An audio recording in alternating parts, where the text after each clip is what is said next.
Meeting शुरू करने से पहले हमने छत्रपति शिवाजी महाराज, बसवण्णा जी, महात्मा फूले जी, साहू महाराज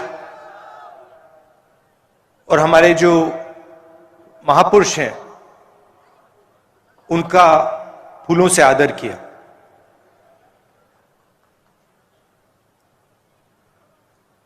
ये जो हमने आदर किया, इसका मतलब क्या है? ये हमने किस कारण किया, क्यों किया? हमने इसलिए किया क्योंकि इन लोगों ने अपनी जिंदगी, पूरी की पूरी जिंदगी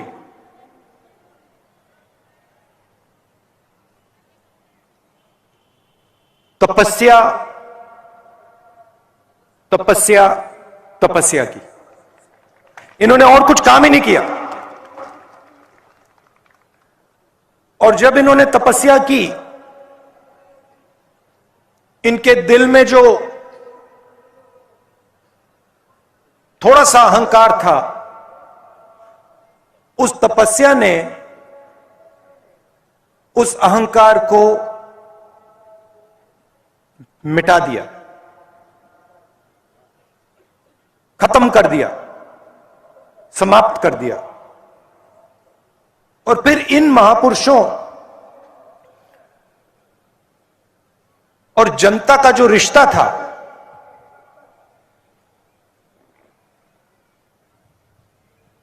वो बिल्कुल दूसरे तरीका का रिश्ता था। उनकी तपस्या का हम आदर करते हैं। उन्होंने जो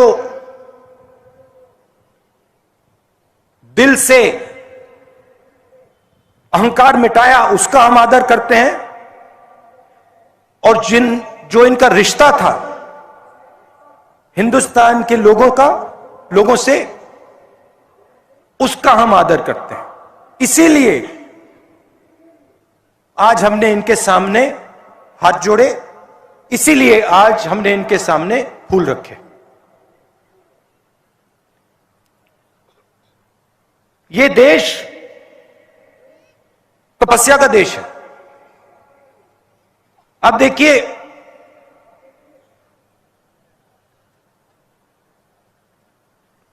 जिनके भी सामने हम हाथ जोड़ते हैं, वो सब के सब तपस्वी हैं। गांधी जी को देखिए, शिवाजी महाराज को देखिए, सरदार पटेल को देखिए। ये देश जब भी अपना सिर झुकाता है, हाथ जोड़ता है, तपस्या के सामने अपना हाथ जोड़ता है। सच्चाई है। और तपस्या सिर्फ इन महापुरुषों ने नहीं की। मैंने कहा, यह देश तपस्वियों का देश है।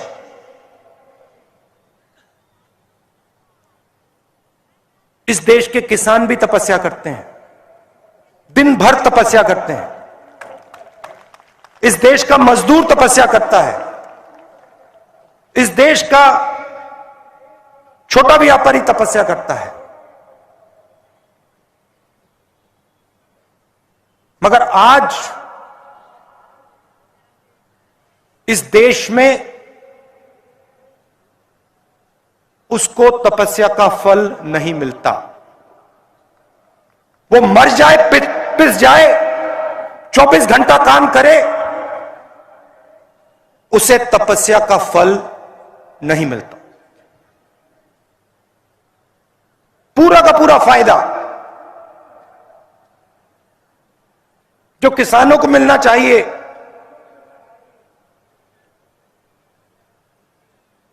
फ्री में नहीं, मुफ्त में नहीं, तपस्या के लिए देश को खून पसीना, मजदूर के हाथ फट जाते हैं, खून निकल जाता है, तपस्या का फल नहीं मिलता।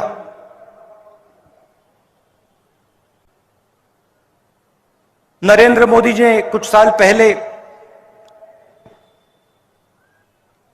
नोटबंदी की।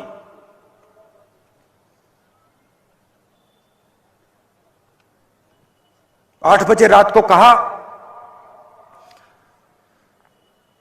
भाइयों और बहनों,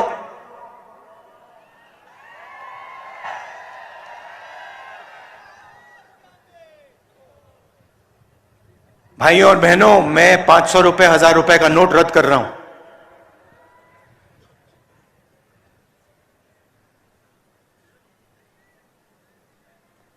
काले धन के खिलाफ मैं लड़ाई लड़ रहा हूं। और कुछ दिन बाद उन्होंने कहा, अगर काला धन नहीं मिटा तो मुझे फांसी से लटका देना। क्या इमोशन, क्या शब्द, फिर आंसू भी निकले। उनकी अलग तपस्या है,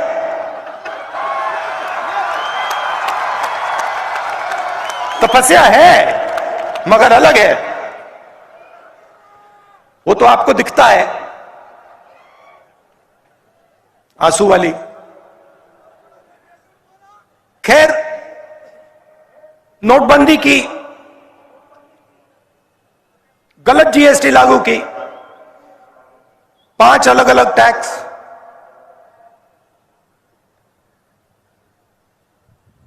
28% तक टैक्स। आजाद हिंदुस्तान में पहली बार किसानों पर टैक्स, फर्टिलाइजर पर टैक्स, उनके औजारों पर टैक्स। आपकी सड़कों पे मैं चल रहा हूं,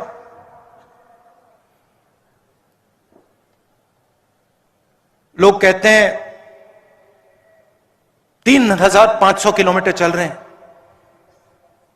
कोई मतलब नहीं है। यह आप मत सोचो कि मुश्किल काम है, मुश्किल काम नहीं है,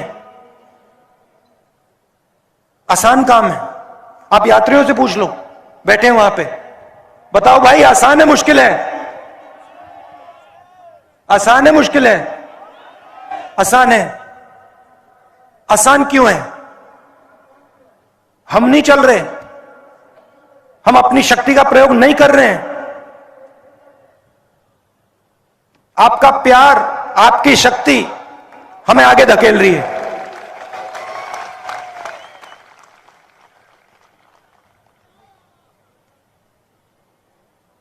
सुबह उठते हैं, आज 6 बजे से हम चल रहे हैं, 8 बज गए, थकान नहीं है। अजीब सी बात है। आप उनसे पूछो, सही बोल रहा हूं ना? बोल रहा हूं ना सही? थकान नहीं है। ये पूछते हैं मुझे, जब मिलते हैं पूछते हैं, राहुल जी ये क्या हो रहा है, हमें थकान क्यों नहीं हो रही? थकान इसलिए नहीं हो रही है कि हिंदुस्तान की शक्ति आपके पीछे है, किसानों की शक्ति आपके पीछे है, मजदूरों की शक्ति आपके पीछे है। कैसे होगी थकान? हो ही नहीं सकती। हम सड़क पे चलते हैं, आपसे मिलते हैं, 7-8 घंटे चलते हैं, किसानों से मिलते हैं, युवाओं से मिलते हैं, मजदूरों से मिलते हैं, स्टूडेंट से मिलते हैं, सबसे मिलते हैं, आपकी बात सुनते हैं, आपका दर्द समझते हैं। मैं अकेला नहीं, ये सब कांग्रेस पार्टी के नेता सब चल रहे हैं, घर कोई नहीं बैठा। घंटों चल रहे हैं। उन्हीं सड़कों पे चल रहे हैं जिन पे आप चलते हो। हवाई जहाज में नहीं, गाड़ी में नहीं, सड़क पे। और आपकी बात सुन रहे हैं। और बहुत समझने को मिल रहा है। आज छोटा सा बच्चा आके मुझसे बात करता है, दो भाई। मैंने पूछा क्या करते हो, क्या करना चाहते हो? पढ़ाई कर रहा हूं। क्या करना चाहते हो? सॉफ्टवेयर इंजीनियर बनना चाहता हूं। स्कूल जाते हो? हां, स्कूल जाता हूं। सपना है सॉफ्टवेयर इंजीनियर बनने का। मैंने गलती से पूछ लिया। मैंने पूछा तुमने कभी कंप्यूटर देखा है? कहता है मैंने कभी कंप्यूटर नहीं देखा। मुझे बुरा लगा। मैंने कहा तुम्हारे स्कूल में कंप्यूटर नहीं है क्या? नहीं, कोई कंप्यूटर नहीं है। क्यों नहीं है कंप्यूटर स्कूल में?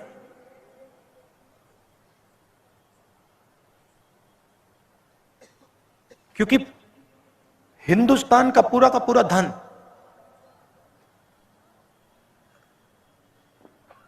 दो तीन उद्योगपतियों के हाथ जा रहा है, इसलिए कंप्यूटर नहीं है स्कूल में।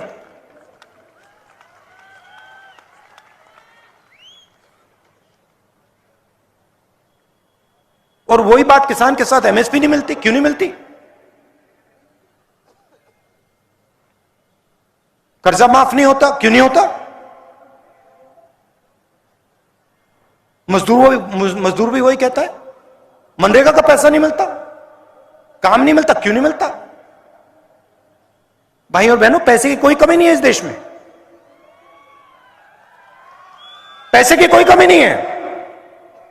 यहां पे हमारे किसान भाई बैठे हैं ना, आपने पंप देखा है ना, जो ट्यूबवेल वाला पंप होता है, उसको ऑन करते हो पानी निकलता है ना, वैसा ही पंप लगा रखा है। हंसो मत, आपके जेबों में से पैसा निकाल रहा है वो पंप।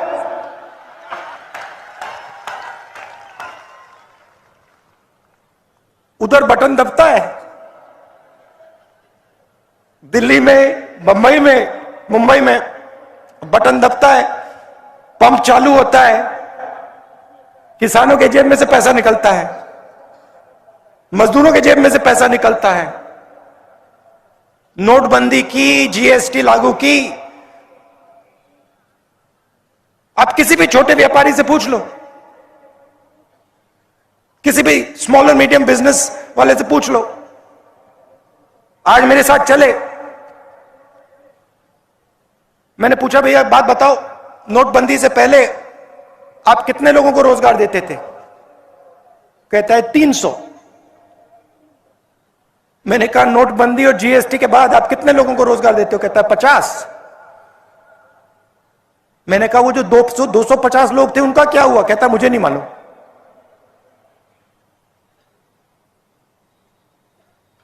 नोटबंदी और जीएसटी ने यह काम किया है। जो हिंदुस्तान की रीढ़ की हड्डी थी, जो रोजगार देती थी, जो छोटे व्यापारी, किसान, स्मॉल और मीडियम बिजनेस जो चलाते हैं, जो लाखों बिजनेसेस हैं, मगर हर एक बिजनेस 300, 400, 500, 1000, 2000, 3000 लोगों को रोजगार देता था, उन सब को खत्म कर दिया।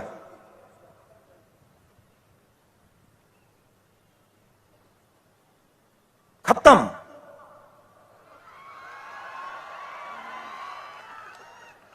बहाना बनाया कि काले धन को हम मिटा देंगे और हिंदुस्तान की रोजगार की रीढ़ की हड्डी को तोड़ दिया। मैं पूछता हूं आपसे, कितने 8 साल हो गए नोटबंदी के बाद? 8 साल हो गए ना? 6 साल, 6 साल हो गए, काला धन गायब हो गया, खत्म। पाए ना। काला धन बढ़ गया 15 लाख।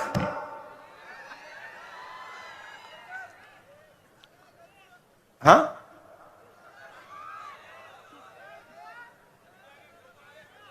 जैसे जैसे आपके जो बड़े प्रोजेक्ट्स हैं ना, महाराष्ट्र से गायब हो रहे हैं। फॉक्सकॉन का प्रोजेक्ट गायब हो गया, एयरबस का प्रोजेक्ट गायब हो गया, वैसे ही 15 लाख गायब हो गया, खत्म।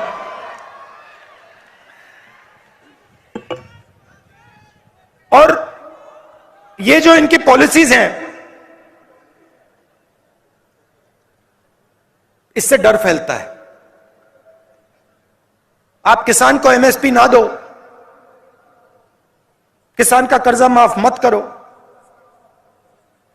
उसको सही रेट ना दो, उसके दिल में भय पैदा होता है। आप युवा से कहो कि देखो, तुम्हें हम रोजगार नहीं देंगे, तुम्हारे माता पिता ने तुम्हारी शिक्षा में लाखों रुपए डाले हैं, मगर तुम्हें रोजगार नहीं मिलेगा, उसके दिल में डर पैदा होता है। मजदूर से कहो मनरेगा बंद कर देंगे, उसके दिल में डर पैदा होता है। और इस डर को नरेंद्र मोदी जी और बीजेपी नफरत में बदलते हैं। ये काम करते हैं और इसके खिलाफ, डर के खिलाफ और नफरत के खिलाफ, ये हमने भारत जोड़ो यात्रा शुरू की है।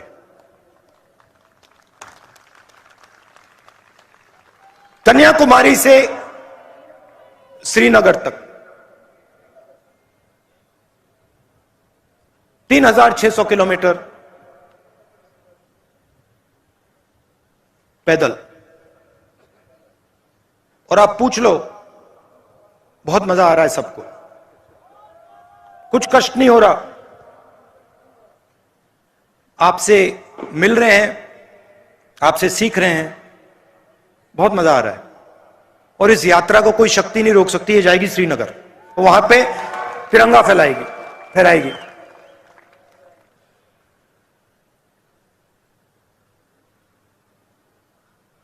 आपने, जैसे मैंने पहले कहा,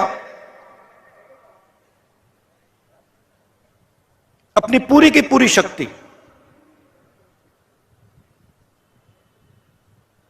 पूरा प्यार आपने यात्रा को दे दिया।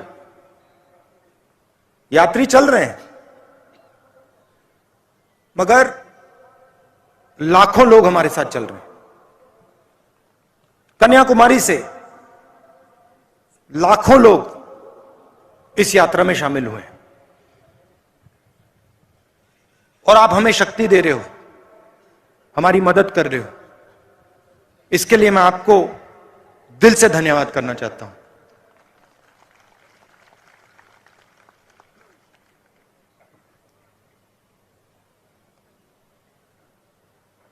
बहुत अच्छा लग रहा है।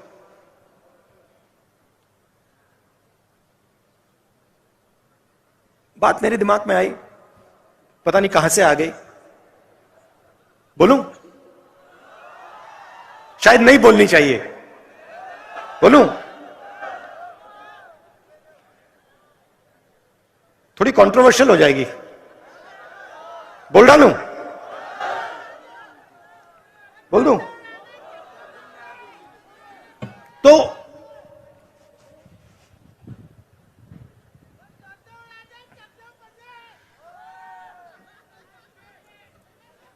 बताता हूं, बोल देता हूं। चलो, मैं केदारनाथ गया एक बार।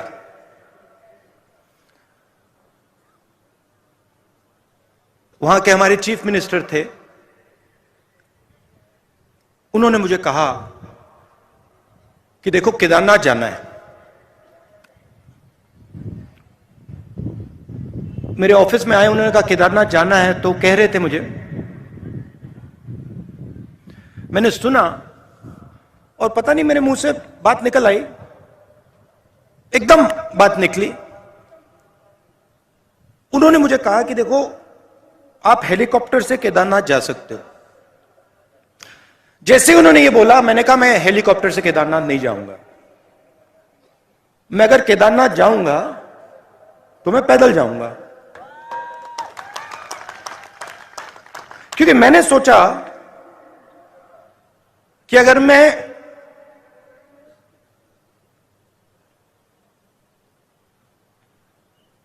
शिव के मंदिर में जा रहा हूं, जो मतलब मैंने तपस्वी की बात की, जो सबसे बड़े तपस्वी थे, अगर मैं उनके घर जा रहा हूं तो हेलीकॉप्टर में जाने का कोई मतलब ही नहीं है। मतलब मैं तपस्वी के यहां जा रहा हूं और मैं 15 किलोमीटर तपस्या नहीं कर सकता क्या? तो मैंने कहा देखो मैं जाऊंगा मगर हेलीकॉप्टर लेकर नहीं जाऊंगा, पैदल जाऊंगा।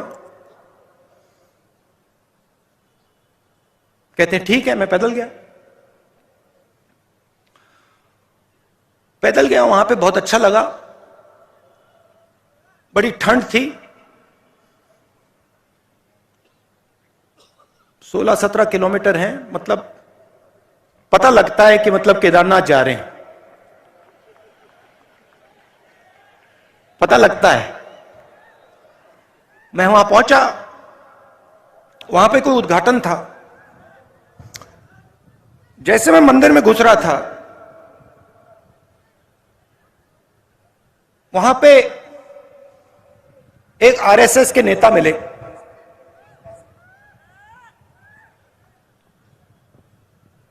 मैंने नमस्ते की।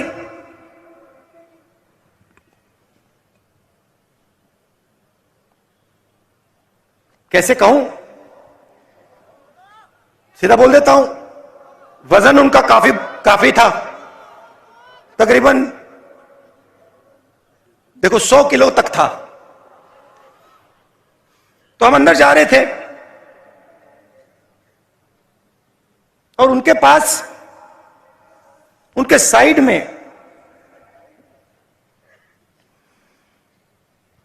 एक नौकर था और नौकर के सिर पर इतनी बड़ी टोकरी थी, उसमें फल लगे थे,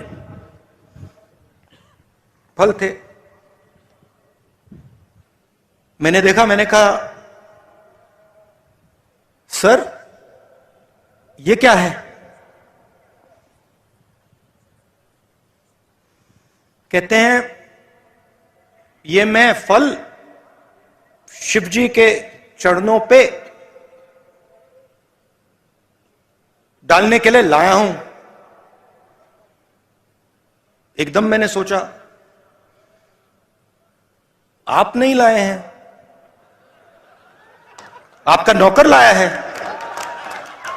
मगर जो दिल में होता है, मैं कभी कभी बोलता नहीं हूं, चुप हो गया मैं। मैंने कहा बहुत अच्छा।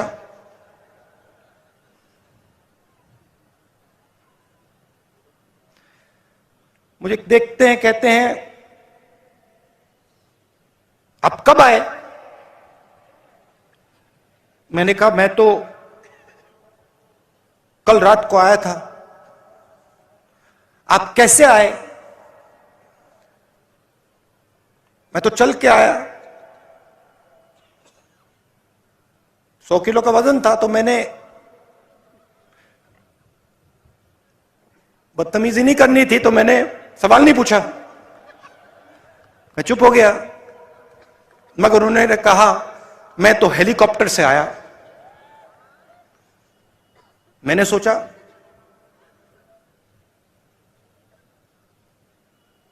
अब आ गया दिमाग में, मैं क्या करूं? मैंने कहा आप सबसे बड़े तपस्वी के घर आए हैं।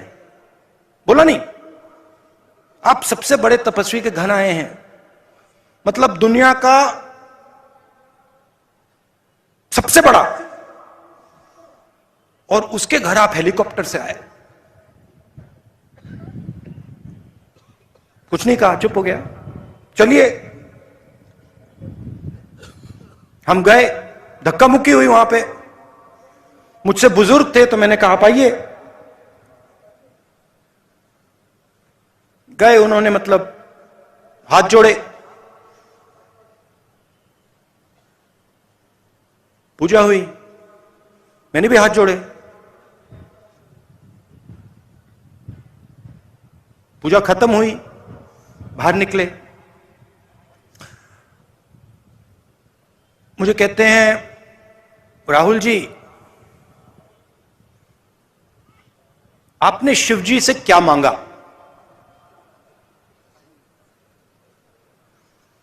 मैं चुप हो गया। मैंने कहा भाई साहब आप बताइए आपने क्या मांगा?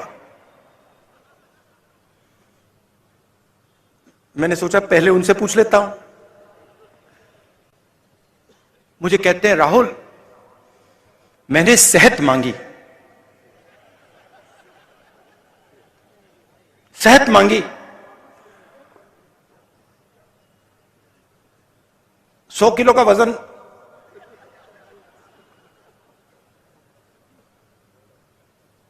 शिवजी से सेहत मांगी। अगर आप केदारनाथ पैदल आ जाते सेहत मिल जाती।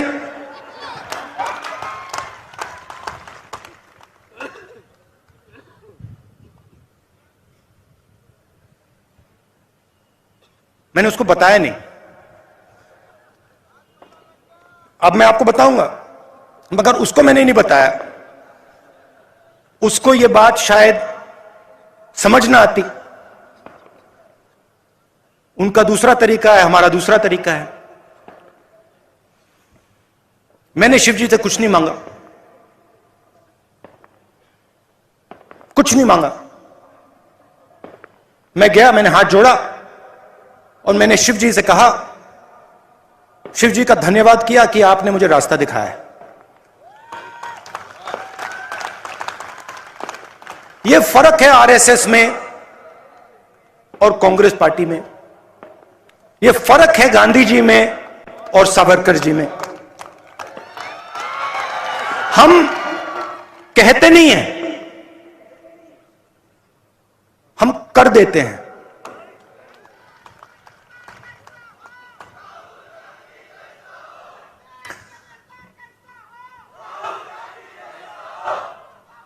और ये जो मैंने बोला आप सब समझोगे। देखो हमारे सारे कार्यकर्ता हैं, हमारे सारे नेता हैं,